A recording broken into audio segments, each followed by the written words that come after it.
16 अगस्त को भगवान श्री कृष्ण का जन्म उत्सव मनाया जा रहा है। श्री कृष्ण सिर्फ एक देवता नहीं बल्कि एक ऐसे मार्गदर्शक हैं जिनके विचार और शिक्षाएं आज भी हमारे जीवन की हर समस्या का हल दे सकती हैं। उन्होंने श्रीमद् भगवद गीता में जो ज्ञान दिया है वो न सिर्फ युद्ध के मैदान में अर्जुन के लिए था बल्कि हर उस व्यक्ति के लिए है जो जीवन के संघर्षों में उलझा हुआ है। आजकल हम में से कई लोग एक बड़ी समस्या से जूझते हैं और वो है तुलना करने की आदत। तुलना कैसे हमारे मन की शांति छीन लेती है। मान लीजिए आप अपने काम में लगे हुए हैं, मन भी खुश है। अचानक आप सोशल मीडिया खोलते हैं और देखते हैं कि कोई व्यक्ति छुट्टियों में विदेश घूम रहा है, कोई नई चमचमाती कार खरीद चुका है या किसी की ज़िंदगी बहुत ही परफेक्ट लग रही है। तभी आपके मन में सवाल उठने लगते हैं कि क्या मैं पीछे रह गया हूँ? क्या मेरे पास ऐसा क्यों नहीं है? और यही है तुलना का भाव। ये भावना मन में आते ही आपकी खुशी कम होने लगती है और धीरे धीरे तनाव, असंतोष और जलन पैदा करती है। तुलना करने की प्रवृत्ति कोई नई बात नहीं है। महाभारत के युद्ध में भी जब अर्जुन ने खुद को दूसरों से तुलना की तो वो भी भ्रम और संदेह में पड़ गए थे। उस समय भगवान श्री कृष्ण ने उन्हें गीता का ज्ञान दिया। यह ज्ञान आज भी उतना ही शक्तिशाली है और हमें तुलना के जाल से बाहर निकाल सकता है। तुलना के भाव को दूर करने के उपाय आइए जानते हैं क्या है। पहला उपाय तो यह है कि दूसरों के नहीं सिर्फ अपने कर्म पर ध्यान दें। गीता के अध्याय 3 श्लोक 35 में श्री कृष्ण कहते हैं, स्वधर्मे निधनम श्रेय पर धर्मो भयावह। मतलब अपने कर्म, अपने धर्म या कर्तव्य का पालन करना श्रेष्ठ है, भले उसमें कुछ कमी हो। दूसरे के धर्म का पालन करने से बेहतर है चाहे वो कितना भी आकर्षक क्यों ना लगे।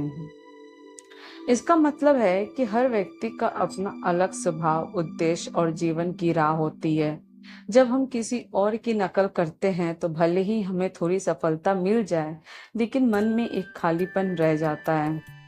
अगर हम अपनी यात्रा और अपने कर्म पर ध्यान दें तो दूसरों की उपलब्धियां हमें उतना प्रभावित नहीं करती और तुलना का भाव अपने आप कम हो जाता है।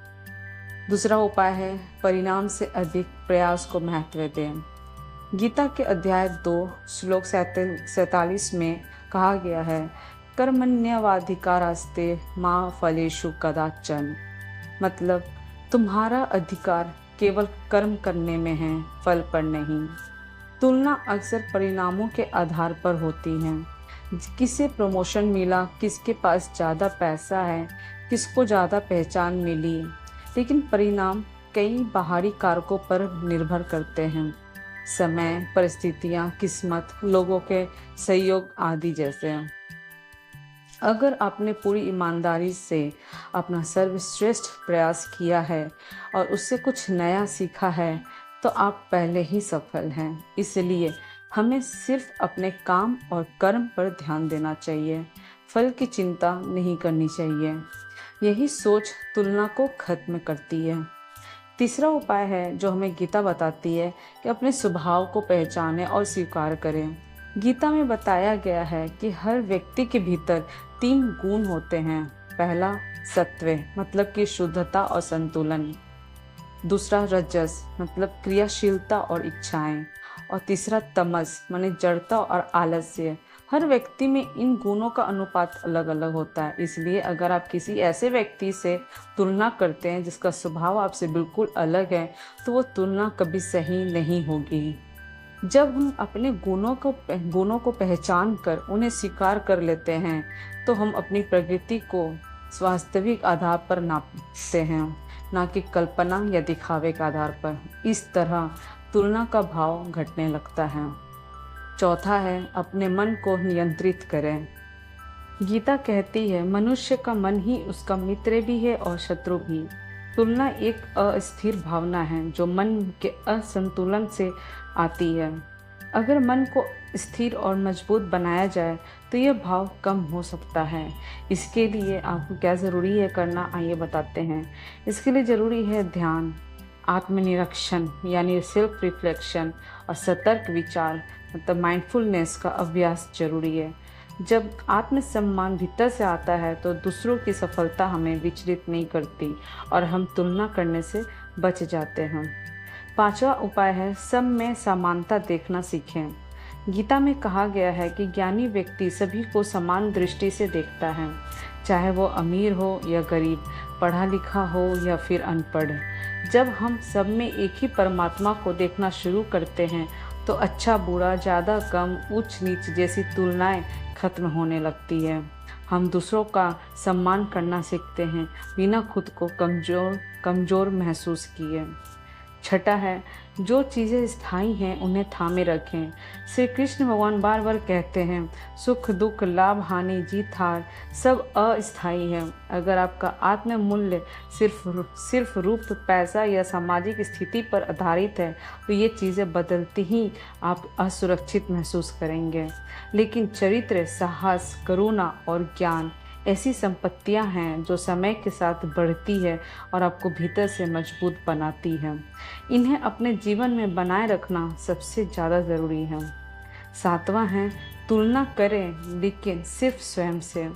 सबसे अच्छी तुलना वही है जो आप खुद से करते हैं। आज मैं कल से ज़्यादा शांत हूँ, ज़्यादा दयालु हूँ, ज़्यादा कुशल हूँ, यही असली जीत है। जब हम दूसरों से आगे निकलने के बजाय खुद को हर दिन बेहतर बनाने पर ध्यान देते हैं तो जीवन में सकारात्मक बदलाव आते हैं। दूसरों की सफलता से प्रेरणा लें लेकिन अपनी तुलना सिर्फ अपने पिछले रूप से करें।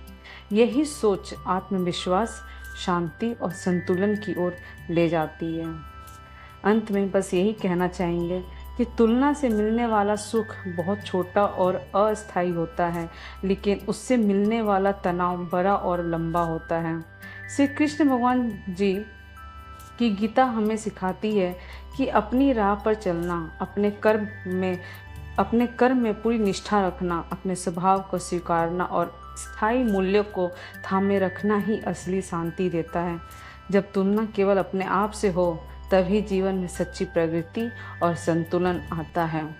उम्मीद है ये वीडियो आपको अच्छी लगी होगी। नए हो तो प्लीज़ सब्सक्राइब करें, लाइक करें, शेयर करें। Thank you.